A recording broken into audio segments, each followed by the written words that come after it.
learned so much. If you've been on the Jay's Analysis ride, a lot of you guys are new. I understand. That's cool. Glad to have you here. But some of you have been with me for the long haul. Welcome. In fact, there are some who've been with Jay's. It's your boy, Jay Dyer of Jay's Analysis. We're going to pick up where we left off with Genesis, where we were covering the story of, where did we leave off? Theophany, the theophany with the Well of Oath. Yeah, I think we covered that. 27. All right, so we're up to Genesis 27. This is Jay Dyer of Jay's Analysis, and I want to remind everybody that immediately after this, maybe not immediately, but a few minutes after this, I will be back with my lovely Jamie, and we will be doing an interview in relation to the books by Kurth Barker. So she's read them. I've been reading them. Interesting stuff. A couple things that are a little out there. I'm not going to say I can prove every claim that he makes. A lot of his stories are based on his personal experience. But I would say that much of what he wrote about many years ago is now mainstream news. It's now coming out. It's now agendas that have been put into place. So that, to me, suggests that perhaps he was onto something. Kind of like Kathy O'Brien. I don't know Kathy O'Brien. I've never interviewed her. I read a few chapters of her book. I never said that she was telling the truth or that she was lying, because I just don't know. So a lot of times people have their own kind of personal anecdotal stories and evidences, and that you can't ever perfectly prove. But we can analyze those works and see if they do match up to reality. So Jamie and I will be reviewing his books and giving our own analyses. Right? Do the stories he tells, do they match up to reality? Can we prove them? We'll see. I will say that the book that I read by Kurth, he wrote, I think, 5 or 6 years ago, and everything that he predicted would happen in the next few years has happened. Not everything, but the cultural things that he did predict have happened. Pretty wild stuff too, right? And I will say that in the book, he references a lot of the global elite's own books. So when I see people referencing the global elite's own books, I know that they at least know kind of what they're talking about. It's not just ridiculous theorizing. And when I see a pattern of being correct about things, even if at times people can be a little out there, right? People can get things right and have other areas wrong, right? So I think sometimes with the people who've been maybe traumatized and that kind of stuff, they're going to get things wrong, but that doesn't mean we have to discount everything they say. Anyway, so that will be after this. Jamie and I will cover his books, and he locates the conspiracy in something essentially spiritual and Luciferian, and so that's why we would give him a bit of credence and attention, because he realizes that it's a spiritual warfare. He realizes that the elite do have a plan for taking down countries that still retain a Christian heritage, like Russia, this kind of stuff. And he knows about transhumanism and all that stuff, psychology, psychiatry. So we'll take a look at that. All right, so Genesis 27. Now we saw that God had reaffirmed this covenant with Abraham to Jacob. And we saw that Esau, who was the firstborn, did not get this blessing. But God had decided in this case, the blessing is going to go to Isaac. Now, God has his own purposes and will and intention and providential foreknowledge that we can't peer into. We don't know all the reasons why God does this over that. Why would he choose Jacob over Esau? Well, Paul says that God wasn't bound to give either one of them anything. So it was purely according to grace. And at the same time, we know that God's not unfair. God is just. From the human vantage point, there's never a perfect way to reconcile the question of theodicy or the problem of evil in a rational sense. Now, ironically, any position will have some kind of problem of good and evil. It doesn't matter whether you're an atheist, whether you're a rank materialist, biological determinist. Even in those positions, most people will affirm some kind of good or some form of evil. Even if you're like a total Satanist, there's still, even if you believe that you're God, right? Like total self-apotheosis, you still hold yourself to be the highest good, right? So there's still a metaphysical principle of the highest good, even if you're whatever. And that's because it's kind of an unavoidable philosophical question or dilemma for any worldview. So the reason I bring that up is that one of the most common, objections to Christianity or theism is problem of evil. Problem of evil, dude. Problem of evil, bro. Gotcha. How could a good God allow bad things to happen? Gotcha. Well, there is, of course, the book of Job, which is dealing with that question. But from a philosophical standpoint, the Orthodox and Christian response to that is that God is not under any moral obligation to reveal to us the reasons why he permits evil things to happen. So when we're searching for ultimate reasons, if we're finite and the Christian worldview is true, it's not inconsistent with our worldview, with our system, to say that it's not binding upon God to have to reveal to us why he allows these things. And when this comes up in the book of Job, eventually Elihu, the younger guy, actually rebukes Job. If you pay attention to the text of Job, it's actually Job who eventually kind of gets arrogant. And Elihu rebukes him and says, you can't inquire into the counsel of God. Who are you to question God? Now, ironically, oftentimes as well, for the atheist worldview, the atheist perspective tries to utilize the morality of Christianity to critique Christianity, right? Or the morality of a God existing to say that it's not fair. Well, if God exists, then fairness is determined in that worldview, in that paradigm. So you can't take a human atheistic conception of what's fair and unfair and apply that to the Christian worldview unless you can give an account for and justify how you believe or know that one action is fair and another action is unfair, because that requires objective standards and principles, right? So you can't rely on subjective morality to turn around and critique a worldview that is not based on subjective morality. I mean, you can physically do that, action of doing that, but it's not consistent, it's not coherent, it's not grounded. You can't give an account for that, right? Woo flu. I coughed. Woo flu. Psych. I don't know. Everybody's freaking out about the woo flu, right?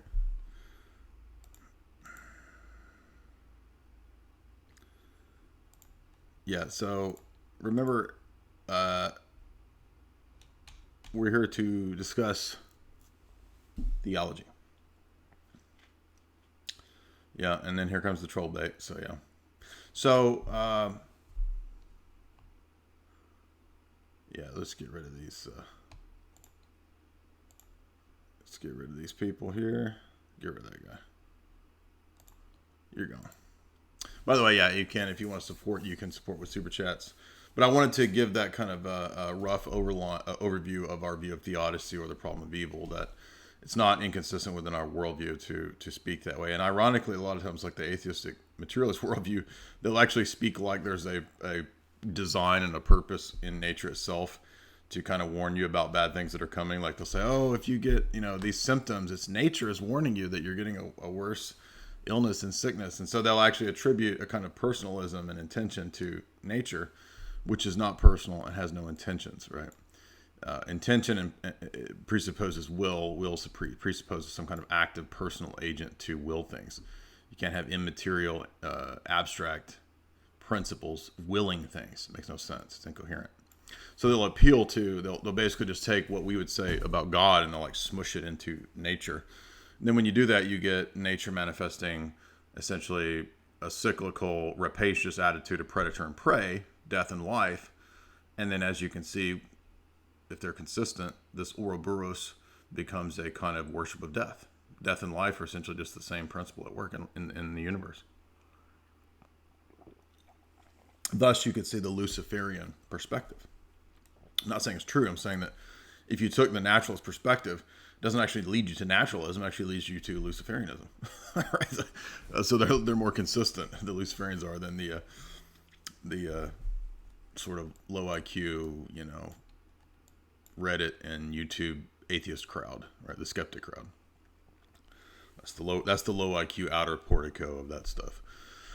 But anyway, so I wanted to bring up a little bit of theodicy in relationship to the question of Jacob and Esau, because Romans 9, right, deals with Jacob and Esau, and this is brought up a lot of times in terms of the goodness of God.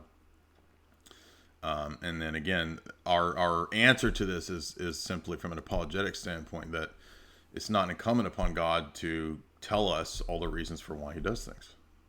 Right? In our worldview, that's not inconsistent. God doesn't have to do that, does he? No. That's the book of Job, right? So that's not a good answer. And then that turns back on the atheist, because they don't actually have any objective criteria to critique anything, morally speaking, right? Because there are no objective morals in that system. Even when they try to invent secular morality, well, that's just a social construct, or is purely subjective as well. And it's also circular, and it reifies itself. Like, why am I supposed to be good to people? Because it's nice to do so. It's helpful to them. Why should I be helpful and nice to people? Because you should. That's not an argument. But 95% of them, that's how they argue. But they don't know basic fallacies. So anyway, so Isaac is chosen. Isaac, actually, from Isaac's vantage point, he thinks, I'm going to bless Esau. And in reality, God has, in his providence, decided, no, it's going to be Jacob. And so Rebekah was listening when Isaac spoke to his son, Esau, his son, and Esau went to the field to hunt. And then we know that he gets the birthright, and then the blessing comes upon Jacob because his eyesight was getting bad, right? Isaac's eyesight was getting bad. So he kind of tricks, and he makes makes him think that it was Esau. But the reason for this is because the actions of Esau had already conveyed that Esau did not have the faith, right?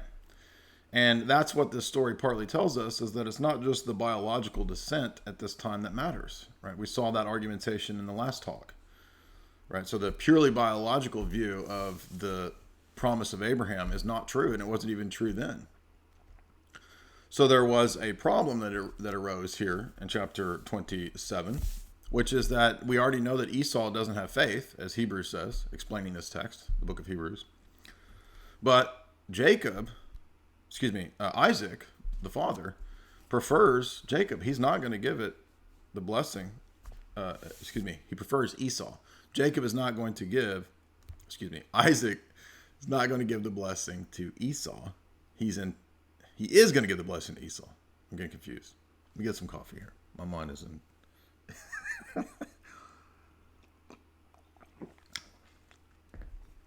The patriarch Isaac is intent on giving the blessing of the patriarchal descent right here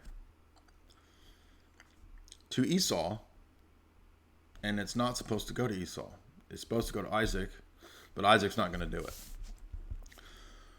So Jacob tricks his father, because his father's eyesight's getting bad, right? And he gets the blessing, which is kind of ironic, because we know that Jacob is kind of a trickster, right? He's a conniving dude.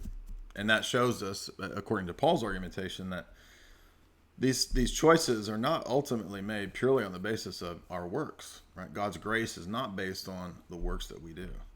And it wasn't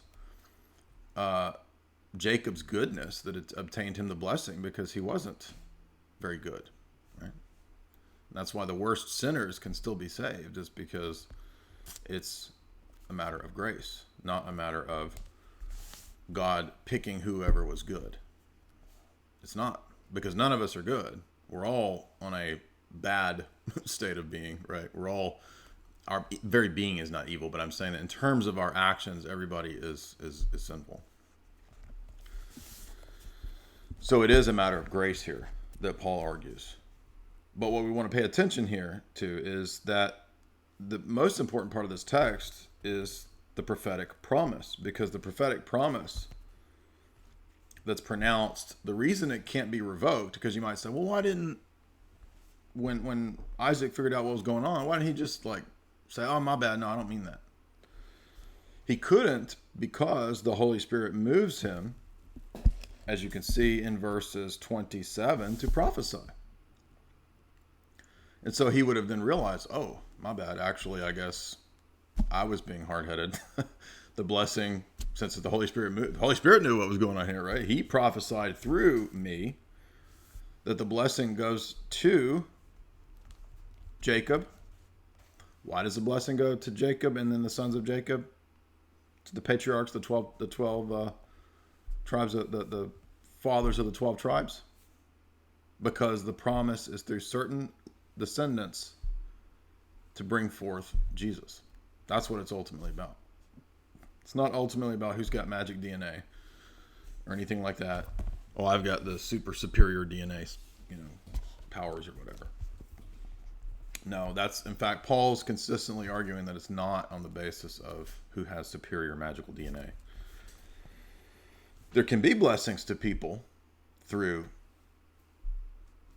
matriarchal or patriarchal descent, but that doesn't necessarily mean that in God's eyes you're automatically saved or blessed, right? There can be natural blessings, but that doesn't necessarily mean that you got supernatural spiritual blessings, right?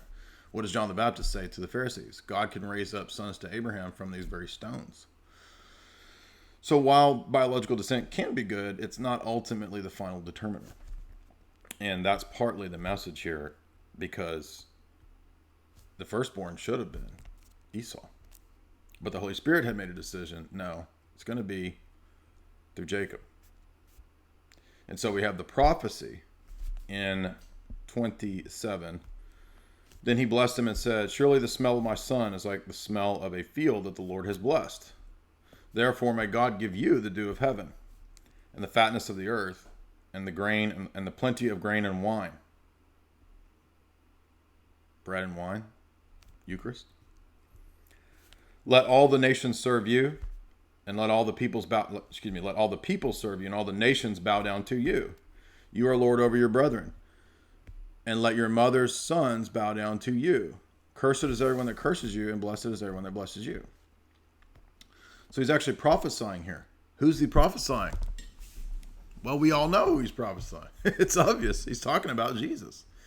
Because every one of the patriarchs in the covenantal promises and restatements and reaffirmations, they represent the blessing of God, the blessing of the Spirit upon the future descendant of these people, Jesus Christ, God in the flesh, you see. This is the Christ being prophesied here, and that will consistently be the case. It was the same with the Abrahamic covenant. It was the same with the Adamic covenant. It was the same with Noah. We've already seen this, right? Adam represents Jesus, Paul says, in that covenant. So all of the corruption that Adam brought on his descendants, Jesus will bring on his descendants. So he's the new Adam. Noah saves a whole household in the ark. Jesus saves his whole household in his ark, the Orthodox Church.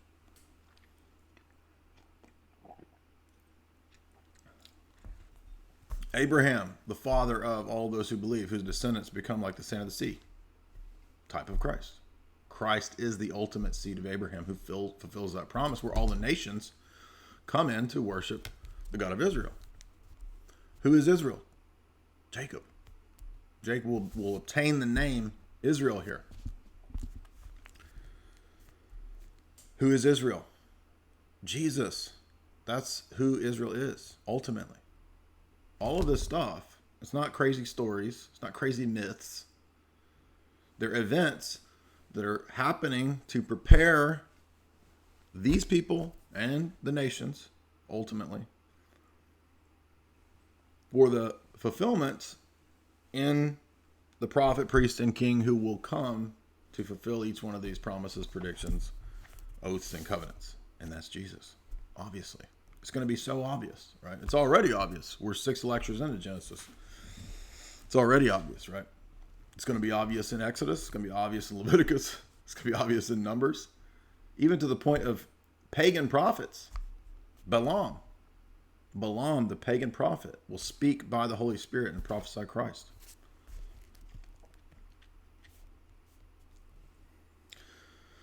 So, clearly, all of the nations bowing down and serving the descendants, serving Jacob. Same thing will happen to Joseph. You'll see it in the time of Solomon. All the nations are at peace. You'll see it under David. God subdues the nations under David. And who are Solomon and David preparing for? Predicting. Who are they images of? Jesus. David writes all those Psalms. They're all about Jesus. The pattern of, I'm being crucified, I'm being persecuted, I'm dying, I go down to Sheol, to Hades, but you have restored me, over and over and over in David's Psalms. That's the crucifixion, death, burial, descent, resurrection of Christ. All those times when David says, when that the Lord said to my Lord, it can't be talking about David, right? That's Jesus' apologetic argument to the Pharisees. Who's he talking about? It's talking about Jesus, right? I mean, this is so obvious that it really strains at credulity to believe that these things don't predict Christ. I mean, come on, really? And the amazing number of these, types and predictions is so widespread. There's so many instances of this. The idea that this could all be organized by some like human secret society, or it's all just made up, is also completely ludicrous, right? Like the Caesar Messiah type nonsense, that kind of stuff. So all of this in the Old Testament it's just crazy, right? Oh, it's all a secret conspiracy. No, it's not. Total nonsense. So this, let your mother's sons bow down to you. That's an interesting line, because not only is that a prediction of, obviously, Jesus, it's also going to come up with Joseph. Joseph, who's going to be an amazingly striking parallel to Christ, will have to go through a similar situation where he will be betrayed by his brothers, the Jews.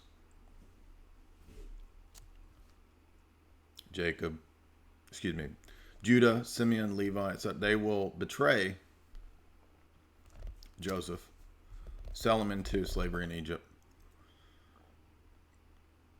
Jesus betrayed by his brethren. Anyway, so Esau has lost his blessing. And as soon as Isaac finished blessing Jacob, his son, Jacob had scarcely gone in the presence of Isaac, that Esau, his brother, came in from hunting, saw what had happened, furious, and so he will storm off. So we have a big family division here, right? So Esau not happy about this, and then Isaac prophesies as a result of this, your dwelling shall be the fatness of the earth and of the dew of heaven. By your sword you will live. You will serve your brother, and it will come to pass that when you become restless, that you shall break his yoke from your neck. And then Esau is not mad, or is mad. He's ready to kill Jacob. So they have to part ways.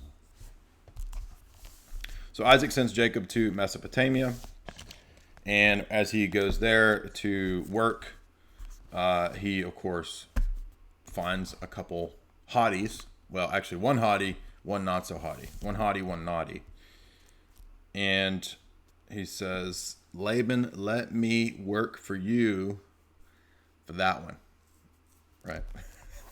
He wants the hot one, right? But before this happens, we have to have a interesting interaction that will be one of the most important types in Genesis. You've all heard of it. It's a movie that's been requested 1,000,000 times that I still haven't done. I apologize. Jacob's ladder. So let's look at the Jacob's ladder. So now Esau saw that Isaac had blessed Jacob, and he sent away to Mesopotamia to take himself a wife from Mesopotamia, and blessed him and gave him charge, saying, you shall not take a wife from the daughters of the Canaanites. And Jacob obeyed his father and had gone off to Mesopotamia. Esau saw the daughters of Canaan did not please his father, so Esau went to Ishmael and took Mahalath, the daughter of Ishmael, Abraham's son, the sister of Nebajoth, to be his wife in addition to the wives that he had. Now Jacob went from there to the well of oath, and he went towards Haran. And so he came to a certain place and stayed there all night, because the sun had set. And he took one of the stones of that place and put it at his head, and he lay down in that place to sleep. And he dreamt, and behold, a ladder was set up to heaven. And the angels of God were ascending and descending on this ladder. So behold, the Lord stood above it and said, I am the Lord, the God of Abraham your father, and the God of Isaac. Do not fear, for the land on which you lie I will give to you and your seed. Also, your seed shall be as the dust of the earth, and you shall spread abroad to the west and to the east and to the north and the south. And in you all of the tribes of the earth will be blessed. Behold, I am with you, and I will keep you wherever you go. I will bring you back to this land, for I will not leave you, for I have done until I have done what I have spoken to you. So Jacob awoke from his sleep and said, the Lord is in this place, and I did not know it. And then he became afraid and said, how awesome is this place? This is none other than Bethel, the house of God. And it is the gate of heaven. So Jacob arose early in the morning, and he took the stone that he had put at his head, and then put it up as a pillar, and poured oil on it. Jacob called the name of that place Bethel, for the name of that place previously was Luz. And Jacob made a vow, saying, if the Lord God will be with me, and keep me in this way, and give me bread to eat and clothing, and will bring me to safety to my father's house, and the Lord will be my God. And this stone I will set up as a pillar, and it shall be God's house to me. And of all of you, forgive me. And all that you give me, I will surely give a tithe to you. So we begin to see that Jacob is perhaps reforming his devious ways. He's perhaps doing a little better now. He's not as wily as he was. By the way, thank you. We got 200 people joining us tonight for the Genesis lecture. If you would, you can support me through Super Chats if you want to ask questions when we come to the close of this. Part 2 will be for subscribers to Jay's Analysis. You can go to jaysanalysis.com and you can subscribe at the members section there. And you can also subscribe here on YouTube if you want to do it that way. It's the same either way. One point that we need to make, first and foremost, is that who is the theophany here? Well, it's Jesus. No question about it. Not only is it Jesus, it's also, Jacob is also a type of Christ here. Right? Because he lays down to sleep, an image of death upon the rock. God speaks to him. He awakens and makes the covenant, right? Makes the oath. Christ is the rock. The church is the rock. He anoints the rock. Right? The rock is also an image of Christ. And we know this because of Jesus. Jesus actually explains this passage. If you don't recall, in the book of John, chapter 1, when Jesus encounters Nathanael, he says, Nathanael sees Jesus and says, I've seen the Messiah. Jesus saw Nathanael coming towards him and said, behold, an Israelite in whom there is no deception. Nathanael said to Jesus, how do you know me? Jesus said that to Nathanael. Nathanael said to him, how do you know me? By the way, if Calvinist depravity was true, how could Jesus say that, behold, here's an Israelite, and in him there's no deceit? Jesus answered and said, before Philip called you, when you were under the tree, I saw you. Nathanael said, Rabbi, you are the Son of God and the King of Israel. Jesus said, because I said to you that I saw you under a fig tree, you believe? Indeed, you will see greater things than this. And he said, most assuredly I say to you, hereafter, you will see the heavens opened and the angels of God ascending and descending upon the Son of Man. That's Jacob's ladder. Jesus is Jacob's ladder. And not only Jesus, as many of the church fathers say, so is the Theotokos. Mary is the gate of heaven because she gave birth to the Son of God. The house of God speaks of the church and the gate of heaven as the Theotokos. This is in the Atheist service, the hymns that we sing, the Atheist hymns. Because the Son of God was conceived in her womb, she opened the gate of heaven to those who embrace the faith of Abraham. The stone is Christ, the foundation stone of the church. Matthew 21, 42-44, Mark 12:10, Luke 20:17, Acts 4:11, Romans 9:32-33, 1 Corinthians 3:11. The oil is Christ with the grace of the Spirit, anointed by the Holy Spirit, Hebrews 1:9, which says the Father has anointed him, you see. So this is a very powerful passage that we believe signifies, of course, the ladder of divine ascent, right? St. John Climacus. And once again in this section, the reaffirmation of the covenant promises to Abraham are once again restated to Christ. So we see, again, the consistency. Note the consistency of the text. Genesis is consistent from Abraham back to Noah, back to Adam. The covenant promise and narrative is consistent. And I say that because so many of the higher critical types, the Bible's not consistent. Genesis 1 is a different God. And, well, now wait a minute. What about all the evidences for consistency? Right? Those are ignored in the presuppositions of inconsistency and documentary hypothesis. All right. So we're about to get to the birth of the 12 tribes pretty soon in chapter 30. But chapter 29 is interesting because this is Jacob and Rachel. So he wants the hottie, right? Laban's got two daughters. One of them's a naughty, one of them's a hottie. Obviously, Jacob wants the hottie. Jacob went on his journey and came to the east to Laban, and he looked and saw a well in the field, and behold, there were 3 flocks and sheep lying by it. For out of that well they watered the flocks, and a large stone was on the well's mouth. Now all the flocks would be gathered there. They would roll the stone away from the well's mouth and water the sheep and put it back. So Jacob said to them, Brethren, where are you from?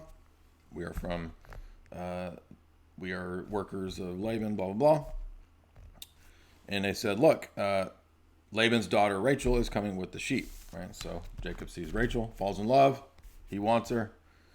Rachel is the daughter of Laban. And so he arranges a deal. Laban heard about Jacob, ran to meet him, embraced him, and kissed him, and said, come work for me, and I will give you the daughter. You are my bone and my flesh. And he stayed with him for a month. Now, Laban said to Jacob, since you are related, what will your wages be? Laban had 2 daughters. The elder was Leah. The other was Rachel. Leah her eyes were delicate, which means she was not very attractive. But Rachel was beautiful in form and appearance. So you work for me for 7 years, and I will give you her for wife. Right? So he does this. We all know, hopefully, maybe you don't know, but Laban pulls a fast one. And this is interesting because now I think part of this too, even though God blessed Jacob in the midst of his trickery, I kind of think God is teaching Jacob a lesson here that now you know what it's like to receive the trickery, right? Even though Esau was a bad guy, it still wasn't. Jacob still had a lot of repenting and sanctifying to go through, right? He still had a lot of things he needed to shed, even though he was a righteous man and believer in God, right? And this is something that I think should be pointed out because the Bible is different from other religious texts. For example, the Quran, they don't speak of the sins of the patriarchs.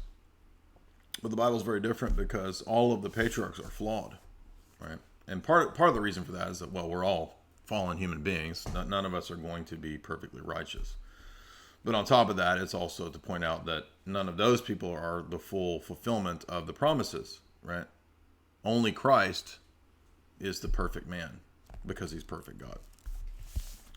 Fully man, fully God, but he's perfect in the sense that he never sins, never violates God's law because he's the Son of God. It would be impossible for him to violate God's law.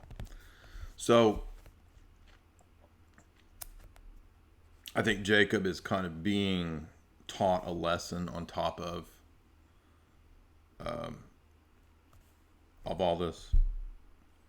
And we'll consistently see that none of the patriarchs, again, are without flaw.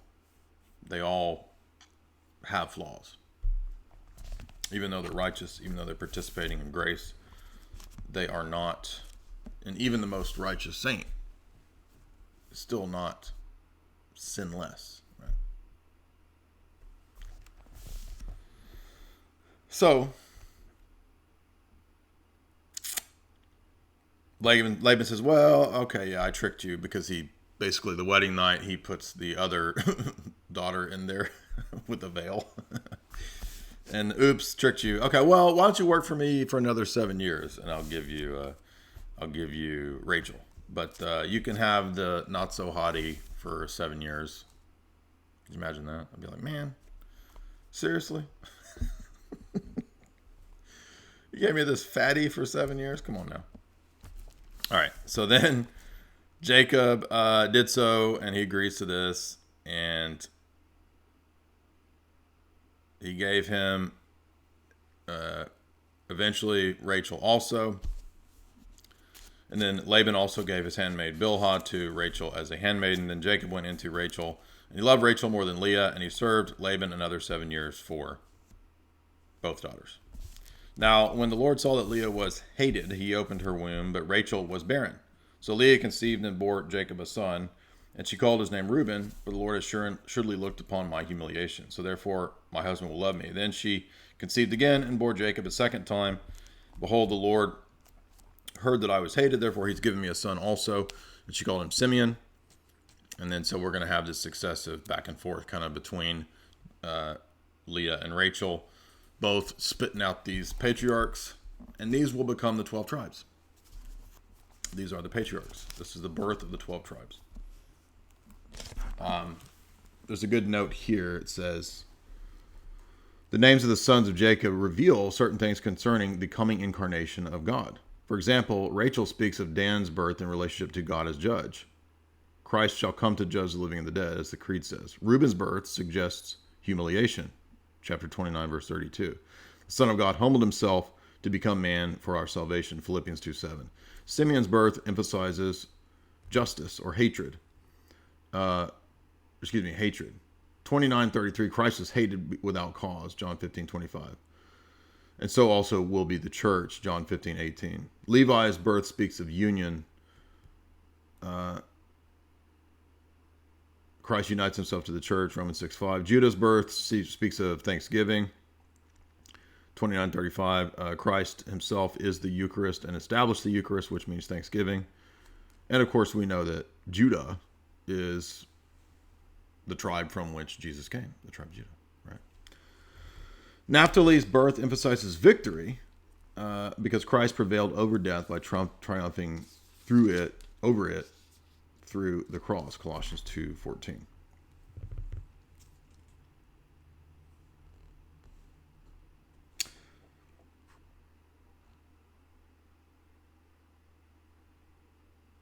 We should also mention too that when Laban calls Jacob my brother, the term brother in Scripture quite often just means distant relative amongst the Jews. So technically, Jacob was Laban's nephew. Therefore, the title brother is not literally of the same mother.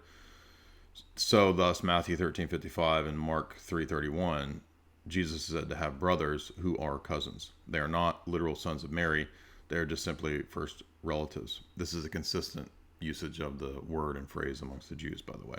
That relates to the perpetual virginity of Mary, which is taught in Ezekiel. The temple gate is never opened. Christ's birth does not destroy her virginity. That's why it's a miracle.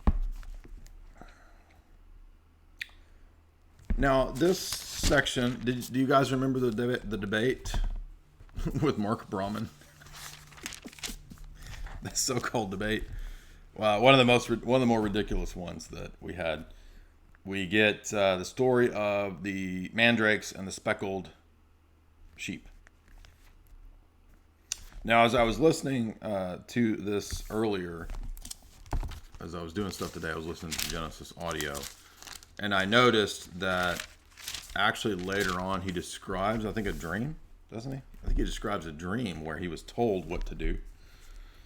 So this isn't an instance of magic. Okay, so oh, he's doing some kind of occult magic practice. No, he's not. No, I think he later says, I didn't write it down, but I think he later says, for I was told or I saw in a dream something about the mandrakes.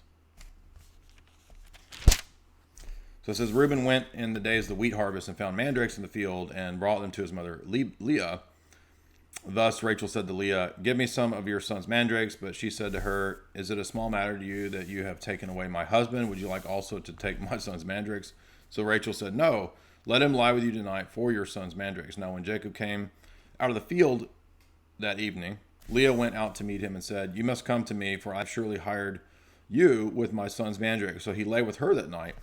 Thus God listened to Leah, and she conceived and bore Jacob a fifth son. Then Leah said, God has given me my wages because I have given my handmaid to my husband. So she called his name Issachar. Leah conceived again and bore Jacob a sixth son. Now God has endowed me with a good endowment, for my husband will choose me because I have borne him six sons. And he called the name of his son Zebulun. Excuse me, I was thinking of the spotted sheep. This is different. The mandrake situation is not the, although people will appeal to that as some kind of stupid occult thing. The speckled sheep is later on. It's the next chapter, or it's the next part of this chapter. So then God remembered Rachel and opened her womb, and she conceived and bore a son. God has taken away my reproach, and she called his name Joseph. The Lord shall add another son to me. And it came to pass that when Rachel bore Joseph and then Joseph, that Jacob said to Laban, now may I go on my own to my own place? Basically, I paid off all my debts to you. Let me go. And Laban said, well, name your wages and I will give it to you. And Jacob says, you know how I've served you for all these numerous years. I've served you now, and how numerous your cattle became through me. For what you had before I came was very little, and it has increased to a great amount. The Lord has blessed you since I've come here. So therefore, when will I get to establish my own house? Laban said, what do you want? And Jacob said, don't give me anything, but let me again feed your sheep and pass through all your flocks, removing from them all the gray sheep and the spotted and speckled ones amongst the goat, and these will be my wages. So they had this kind of bet about the speckles, which ones are presumably not perfect, right? They've got speckles and spots. And everyone that had some white on it and all the gray ones among the sheep, and gave them into the hands of his sons. Then he put 3 days' journey between himself and Jacob. Now Jacob took for himself rods between the poplar and the almond tree, and peeled the white strips of them. And the white strips that he had peeled appeared on the rods as spotted. He placed these rods that he had peeled in the gutters of the watering troughs where the flocks came to drink, so that they would conceive at the rods as they came to drink. So the flocks conceived, and before the rods, the flocks brought forth speckled, spotted, and ash-colored speckles. Jacob separated the male lambs and placed them on a speckled ram before the sheep and all those that were spotted amongst the male lambs. Thus it came to pass that whenever the sheep conceived, that Jacob placed the rods before them in the gutters, so that they might conceive according to these rods. But whenever the sheep had already been given birth, he did not put them in. Thus it came to pass that the unmarked were Laban's, and the marked were Jacob's. So through this he became exceedingly rich, and had many cattle and oxen, male and female servants, and camels and donkeys. Jacob heard the words of Laban, saying, this is for 31 now, Jacob has taken away all of the property and acquired all this wealth. Laban gets mad, and so Jacob is about to flee. So he's got to take off. Now the question, of course, is that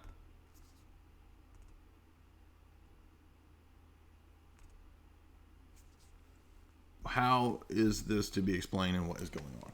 Because this is a mysterious passage, right? What does this mean? let's see. Now, I don't profess to have every biblical mystery solved. There are places and passages that I don't know that anybody has the full answer to, right? Now, again, I think as we're going to see, and that'll probably be in part 2 when we get to Joseph, that I do have some explanations that I will offer for what this is, because he will later explain what happened. But I don't think that it's a thing of like magic, right? So he's not like doing magic rituals to alter the birth of the sheep. I think he's told later on in a dream what he was supposed to do, and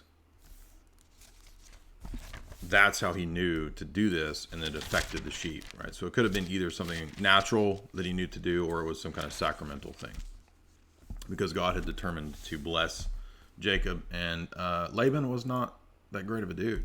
Laban was worse than Jacob, right? And Jacob has learned his lesson, right? So they have to eventually, let's see, what chapter are we on? They eventually will make up. So he has to flee. They'll eventually make a pact. And we're going to have another theophany, because Jesus will have to step into this situation. And then there will be a wrestling. And obviously there's a kind of multiple significance to the wrestling with the angel of the Lord, who is the Logos, who is Jesus, right? He's identified as divine. And it's the Logos here who will injure Jacob and give him his new name, because he wrestles with God. He will be called Israel. And we see in Scripture, of course, getting a new name is pretty consistent, right? We saw it with Abraham and Sarah. We're seeing it here with now Jacob. Jacob will be Israel. He will be emblematic of the entire people and future and history of Israel. But before we get to that, there's a pact that's made with Laban. We'll jump down to verse 43. Laban answered and said to Jacob, "These are my daughters, these are my sons, these are my sheep. What can I do for them today and for the children they bore? Now therefore come, let us make a covenant. The God is a witness between you and me." Right? So he's basically saying, all right, I submit, I give up. Right? So remember the prophecy that God had said about Jacob? It's beginning to come to pass. These people are having to submit to him. Jacob took a stone and set it up as a pillar. Think of 1 Peter 2, 4, and 5. And they took stones and made a heap. They ate and drank. And this is a witness between you and me. Laban says he called it the heap of testimony, and Jacob called it the witness of heap. Laban said, "This heap is a pillar and a witness between me and you this day, and it will be called the heap of witness. And also it is called the vision, because may God watch between me and you." Now that's interesting, because the God of Abraham and Isaac, he says, will judge between us. And then Jacob offers a sacrifice on the mountain and calls upon his brethren, and they eat and drink. And they say on the mountain, and early in the morning, Laban arises, kisses his sons and daughters, and they depart. As Jacob went on his way, he saw the entire hosts of God encamped. When Jacob saw them, he said, "This is God's encampment." And he called this place encampment. So the notes say, the pillar and stones here are the heap of witness, and the vision was the vision of God. It is the word of God who appears to both Laban and Jacob, verses 11 and 24. The pillar of stones and foreshadow the incarnation of Christ. The seed that's referenced here in 32:12 is a reference to the seed of Abraham, Galatians 3:16, who in the church are composed of both Jews and Gentiles. It is not merely a basis of Jewish physical lineage. So therefore, the vision of God, right? St. Gregory Palamas, Hesychia, we literally believe that the patriarchs, as St. Maximus says, in the 100 chapters on theology, the patriarchs directly saw and perceived a vision of God. They didn't see created holograms of angels. They directly saw and perceived the Son of God himself. That's what all the church fathers say consistently. In the East, the Orthodox fathers all say this. The Orthodox fathers are very adamant, very clear that it's the Logos, the second person of the Godhead, who's present in these theophanies. And so we don't necessarily say, oh, nobody knew about the essence energy distinction or the vision of God or directly perceiving God through the nous until Moses. No. The patriarchs are having a direct perception of God. That's what vision of God means. And even in the next section, when it comes to the wrestling with the angel of the Lord, it says Jacob called that the name of that place form of God, for he saw God's face. He saw God face to face, and his soul was saved. When the form of God passed by, the sun rose upon him, but he limped on his hip. So, the very root of Israel, Jacob, is directly connected to seeing God, the vision of God. The essence energy distinction, right here. That's the meaning of Israel. That's why this theology that we have as Orthodox, it's the only theology consistent with the ancient revelation to the patriarchs. The Roman Catholic system does not believe in a direct perception of God. They call it beatific vision, which happens in the afterlife where you see the essence of God. In this life, all you see is a created analog, created effects of God. You don't see and experience God directly. We don't believe that. And thus, if you read Dr. Bradshaw's book, Aristotle, East and West, only the Orthodox Church continues this doctrine. Not Plato's doctrine. This doctrine, the Hebraic revealed doctrine. This is the true religion. It has to be consistent with this, right? It can't be made up philosophic speculations about intellectual conceptions of numbers and theorems or created forms. It has to be the direct perception of Christ. So every theophany is a manifestation of God himself in time and space. It's really God. It's not a created thing. God is not created. He's uncreated. And so you have to believe in the uncreated energies manifesting in time and space, or you don't have the true religion. You have a man-made religion. And only Orthodoxy has that doctrine. Only Orthodoxy is consistent with the Mosaic revelation on this point. Who is Moses in the Orthodox tradition? Moses, the God seer, not the created hologram seer, the God seer. Who did Jacob see? God. Therefore, Roman Catholicism and by default Protestantism are not true. By that fact alone. No other world religion teaches the essence energy distinction. And the Islamic doctrine of the distinction of attributes from God's essence is not the essence energy distinction. Totally different. All right, so keep in mind, too, the manifestation of the angelic hosts that he sees when he sees the Son of God in 32:1. That's liturgical. He had just performed liturgy. On the top of the mountain, the sacrifice to God. The next day, he sees the angelic host with him. That's what we believe. We believe that the liturgy, wherein the Eucharist is offered, wherein Christ is priest and offering at the same time, the heavenly hosts are present with us there in that service. Hence why when you go into an Orthodox church, it looks like heaven on earth. You see all the icons. Because when John looks into heaven and he sees a liturgy in Revelations 4 and 5, he sees all this imagery.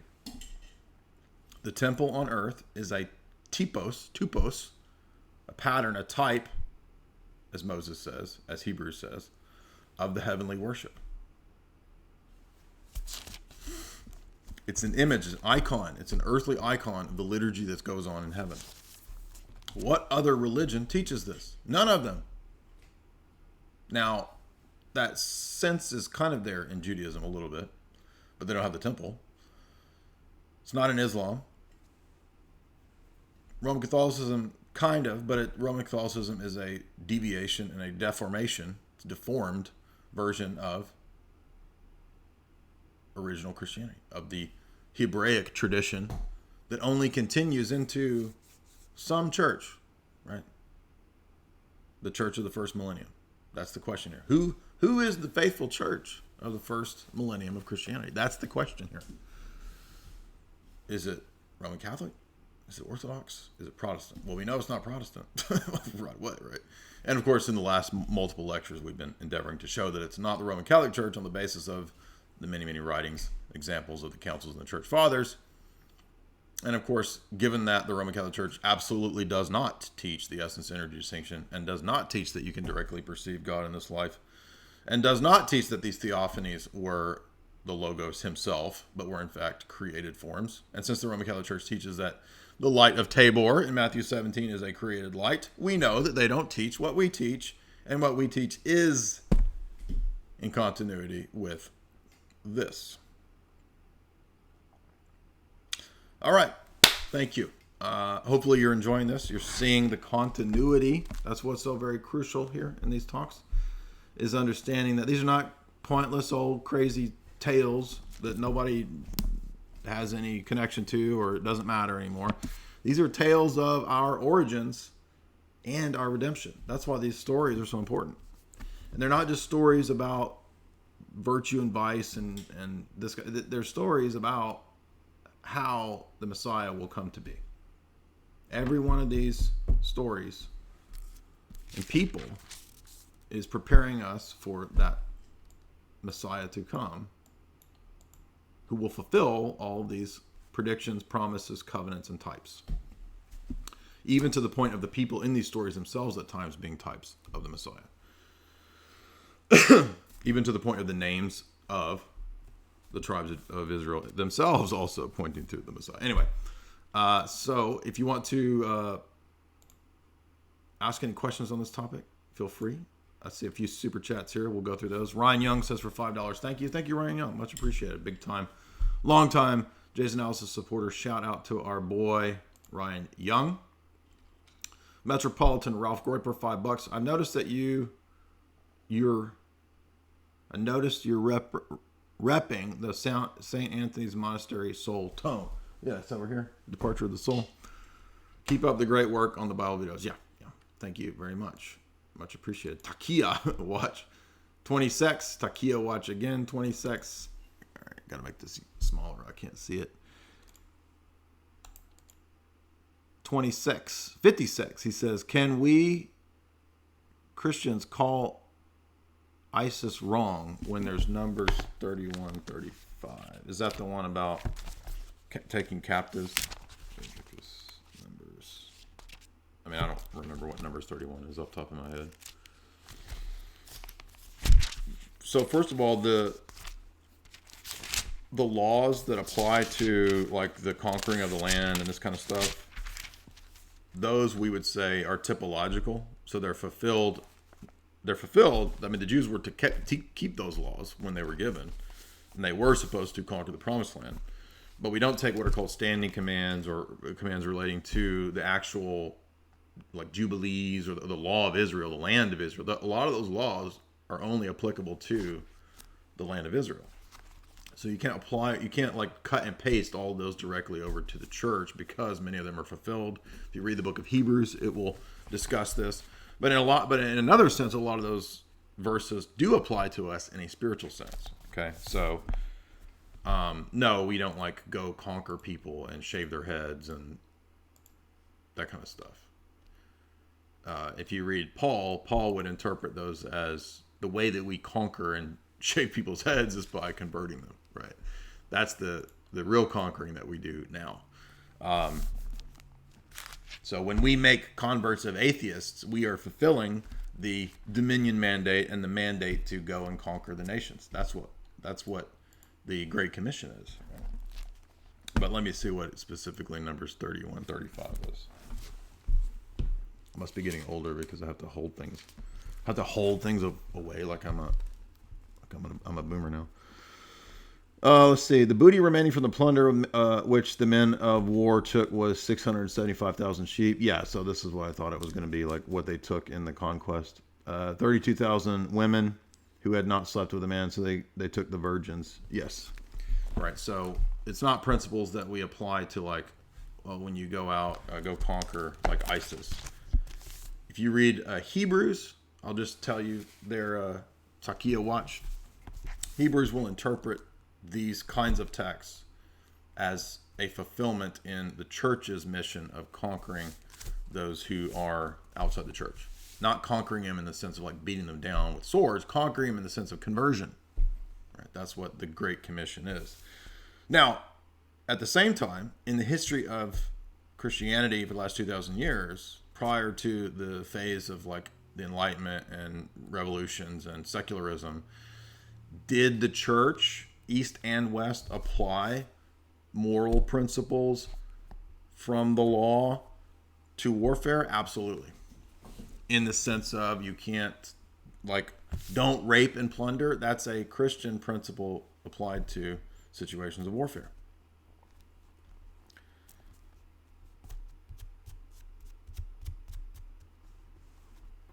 You look at the history of the church, many emperors, many kings who are saints, Lazar of Serbia, right? These kind of people. So it's not wrong or evil to be a king. It's not wrong or evil to be a soldier. That's in the canons of Nicaea. Right? This was a controversy in the early century, the first, second, third centuries of the church. There was a controversy over whether you could be a soldier and be a Christian or not. And many of the people who were wrong had a pacifist view, and they were wrong. And the canons of Nicaea point out that they are wrong. So we are not pacifists. This is a big mistake that a lot of people, even today, people make this stupid mistake. And it is a stupid mistake. It's a kind of immature mistake, because even when John the Baptist is presented with Roman soldiers, the centurions come, and the centurions say, John, what do you tell us we should do? Does John the Baptist say, you cannot be soldiers anymore. God doesn't accept you if you're a soldier and you kill people? No, he doesn't say that. He says, don't be mean to people and don't take more than your wages are due to you, right? Don't steal from people that you're soldiering and policing, and don't be cruel. Doesn't say anything about that you can't be a soldier anymore. It's ridiculous. The pacifism, while it may be well-intentioned in many cases, is completely unorthodox, completely anti 2,000 years of the history of the church, completely against many canons, which at times believe in and call for and acknowledge the death penalty, not by the church, but by handing people over to the state. The death penalty is mentioned in Romans 13. It's not even so, but that's different, right, from applying Numbers 31 to like, oh, you're supposed to go out and, right. That was in relationship to the conquering of the promised land. And Paul specifically explains in Romans 4 that the conquering of the promised land was a type that when it was fulfilled at the time of the Old Testament patriarchs, Joshua, right, these people who take the promised land, that's a type of what the church will do when Jesus commissions the church to go out, like he told the patriarchs, conquer the promised land. And what happens when people who were told to conquer the promised land don't do it? They fail at their duty. God will say the exact same thing to these people who say, don't try to convert people anymore. He'll say, I told you to go out, convert the nations. And now you're forsaking that. Francis says it. The ecumenical patriarch, people in the Greek churches are saying it now. Don't make converts. Oh yeah, leave people in atheism and Satanism. Yeah, it's a really charitable thing to do, to leave people in crazy cults. Yeah, don't make converts. Leave them in demonic religions. No, that's forsaking what you're called to do. And everybody who didn't go to conquer the promised land is under the same failure of obedience as the people who nowadays aren't conquering the promised land, namely the world. I don't mean conquering through swords, conquering spiritually through conversion. If you shirk your duty, you are not doing what you're called to do. Let's see. Sarah Rochelle, $10. Thank you, Sarah. Sadie Rochelle. Much appreciated. Longtime supporter. We love Sadie. Props to Sadie. Bert Purcell, $5. Thank you, Bert. Much appreciated. Shout out to Bert. Shining Diamond, $2. We love our longtime supporters. You guys are great. Any plans to review the movie Falling Down? That's that one with Michael Douglas. I hadn't thought about that. Is Falling Down something I should review? I guess like people losing it and going mad, going postal. Remember that in the 90s? That dumb joke that like every night comedians made the going postal joke. Wasn't that funny? Anti-zeitgeist, $20. Nothing witty, just showing support. Thank you for all your work, Jay. God bless. Actually, were you being ironic and hipster in saying nothing witty? If that was the case, then it was meta, and you actually were being super witty. So props to you, and thank you for that fat super chat. And then our bro of bros, our based $1 super chatter, Moneybags himself, Dag Oopnu, who's always throwing out them fat super chats, paying my mortgage now that I have a middle class boomer house. I don't live in a giant mansion. I don't have a Bentley. That was a joke. Somebody else's Bentley I took a picture in front of.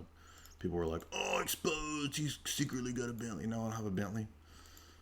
I have a middle class boomer house with a small yard now and a house payment. So now I'm a full grown adult, and thank you to Dag Oopnu for helping to pay, and you other guys as well, my house payment. People think that if you have a book or a TV show that you're rich. No, it's like middle class income. I went from wage slave to middle class. That's it. It's not like I don't live in a palace. It's just a boom. It's not even a McMansion. Somebody said, Jay's got a boomer McMansion. It's not a McMansion. It's a normal 2-bedroom house. That's it. It does have a nice bathroom, though. I will say that. And I have one of these bedrooms converted into a library. So in that sense, I'm very thankful. It's a blessing. And thank you guys for your support. Much appreciated. All right. So right after this, we went a little bit longer than I expected. Good stuff here, though. Really good stuff in Genesis. Hopefully, so the Joseph story is pretty interesting. As I said, we'll cover Joseph in part 2. We might go ahead and close out Genesis in the part 2 talk. I mean, there's another 10 chapters basically with Joseph, and then we're done with Genesis. So I don't know if I'll stretch the next part into 2 more talks, or I may just go ahead and close out Genesis with part 2 of this talk, because 6 talks on Genesis, that's pretty good. It's pretty good. We hit the highlights, right? And then we'll move to Exodus, right? So we're gonna do the whole Bible. Thank you guys. We're here for the long haul. We got a long way to go. Some of these though we've done. We did some Jeremiah, and we did some of the minor prophets. So we done some of Samuel. We done a little bit of Judges, but still got a lot to do. Working our way through the whole scriptures. It's probably be 2 or 3 year project, but that's okay. Tragedy and Hope was like a year or 8 months. Globalism Books talks, they've been 3 years in the works. So we got time, Lord willing, unless it's the end of the world with the Resident Evil virus. I'm joking. Not making light of people's plight, but yeah. What do we think? Is that going crazy? Is it going to be? Are we going to have to call on Mila Jovovich to come save us with the aid of her Umbrella Corporation technology in her head?